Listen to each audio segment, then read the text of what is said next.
Many of the colleges and schools just focus on writing rather than speaking. क्या आपने कभी सोचा है कि ऐसा क्यों होता है? क्यों बहुत सारे schools और colleges writing को ज्यादा प्रेफरेंस देते हैं as compared to speaking? क्यों आप लोगों की इंग्लिश समझ तो पाते हो लेकिन आप बोल नहीं पाते? Weird है ना ये बात? So let's find it out today. तितिक्षा पांडे नाम है हमारा और आज हम इस बात की तह तक जाकर रहेंगे. We all know the feeling of understanding English while we are reading something or watching a movie. But when it comes to speaking or writing, it's a completely whole different story. So why does this happen? Let's break it out. Human beings के पास दो तरह के skill set होते हैं. एक होता है active skills, एक होता है passive skills. Let's talk about passive skills first. Passive skills जैसे लिसनिंग और रीडिंग, इसमें सिर्फ हमारे माइंड को इनपुट रिसीव करना होता है और उसको अंडरस्टैंड करना होता है. It's like taking in information without actively producing it. For instance, when you are reading a book, you are comprehending words and sentences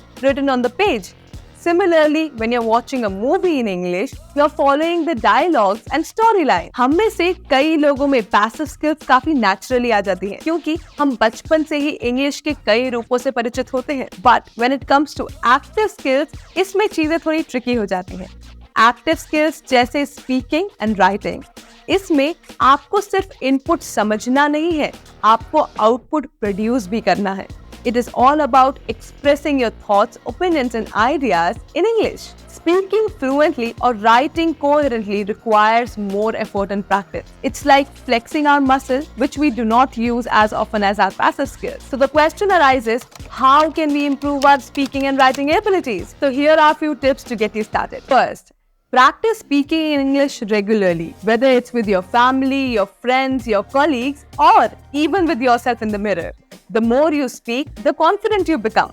But the major problem in India is we can hardly find a peer group जो आपको बिना जज करे आपको सुने. और अगर आप खुद से बात करोगे तो आपको feedback कौन देगा? Clappingo has found out a solution to this also. Clappingo provides one-on-one live sessions with the tutors जो आपको बिना जज करे सुनेंगे भी, आपको feedback भी देंगे और आपको बताएंगे कि आपको किन एरियाज पे इम्प्रूव करना है और कैसे. Number 2, work on expanding your vocabulary and sentence structures.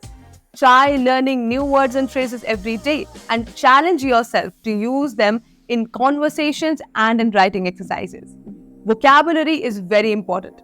कभी आपने सोचा है कि आप इंग्लिश में बात करते करते बीच में अटक क्यों जाते हो? क्योंकि हमें इंग्लिश के वर्ड्स ही नहीं मिल पाते. If you work on your vocabulary, this problem can be easily solved. Number 3, writing practice. Writing practice is very important. You can start small by journaling or writing short stories in English.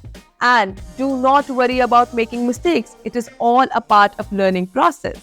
And do not forget to take feedback from the teachers or native English speakers. जब हम किसी बच्चे को English सिखाते हैं तो हम उसको ABCD से स्टार्ट कराते हैं, ना कि एक लंबा पैराग्राफ पढ़ने को देते हैं. Similarly, if you set small goals for yourself, you will be very productive and it will definitely help you get better in writing skills. Number 4, record yourself and listen back carefully to identify areas of improvement. आप अपने आप को record करके खुद को सुन सकते हैं ताकि आपको पता चले कि किन एरियाज में आपको इम्प्रूवमेंट की जरूरत.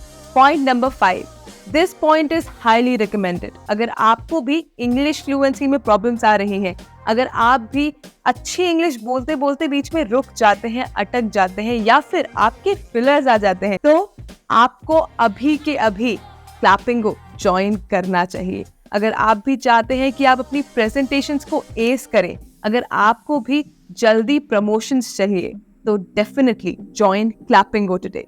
क्योंकि क्लैपिंगो में हम ये सारी चीजें कवर करते हैं और इसके साथ साथ आपको रिकॉर्डेड सेशंस मिलते हैं ताकि आप उसको दोबारा देख सकें और अपनी गलतियों से सीख सकें. एंड यू कैन जॉइन क्लैपिंगो in just 5 steps. You have to book a trial session where you will get to talk to an expert. Number 2, get your expert feedback. He or she will give you your feedback and the areas for improvement and will also recommend you some exercises जो आप कर सकते हैं ताकि आपके वो areas जिनको improvement चाहिए वो आप improve कर सकें. Number 3, choose your own growth plan. आप अपने according choose कर सकते हैं कि आप कौन सा growth plan लेना चाहते हैं, कितना time dedicate करना चाहते हैं. Number 4, जैसे ही आप अपना ग्रोथ प्लान चूज करते हैं, आपकी लाइव 1-on-1 सेशंस शुरू हो जाते हैं with best of the best tutors all over the world. आप इनसे अपनी क्वेरीज पूछ सकते हैं और एक जनरल कॉन्वर्सेशन कर सकते हैं, क्योंकि जैसा कि हमने पहले डिस्कस किया, इंडिया में पीयर ग्रुप्स का मिलना बहुत मुश्किल है जो आपको जज ना करे और आपको ट्रू फीडबैक प्रोवाइड करे। ट्रेनर्स बिना जज करे आपको एक जेन्युइन फीडबैक प्रोवाइड करेंगे। इस फीडबैक के साथ साथ आपको कुछ एक्टिविटीज दी जाएंगी जो आपको करनी होंगी रेगुलर बेसिस पे। So what are you waiting for? Start your clapping go journey today itself. Lastly, stay persistent and patient with yourself. Remember, Rome was not built in a day, and neither is fluency in English. Keep practicing, stay motivated, and keep celebrating your journey along the way. हमेशा याद रखना, changes एक या 2 दिन में नहीं आते। आपको changes के लिए hard work करना पड़ता है और consistent रहना पड़ता है। हो सकता है कि आपको 1 महीने में रिजल्ट्स दिखने शुरू हो जाए, लेकिन हो सकता है कि आपको 6 मंथ्स तक रिजल्ट्स ना दिखें। लेकिन अगर आपको खुद पे भरोसा है और आप कंसिस्टेंटली हार्ड वर्क करते जा रहे हो तो डेफिनेटली रिजल्ट्स एक दिन जरूर आएंगे। जैसा कि भगवत गीता में भी कहा गया है, कर्म कर, फल की चिंता मत कर। आपको अपने एफर्ट्स को कंसिस्टेंट रखना पड़ेगा, रिजल्ट्स जरूर आपके पीछे आए। Thanks for tuning in language learners, keep striving for excellence and I will see you in the next video. Happy learning.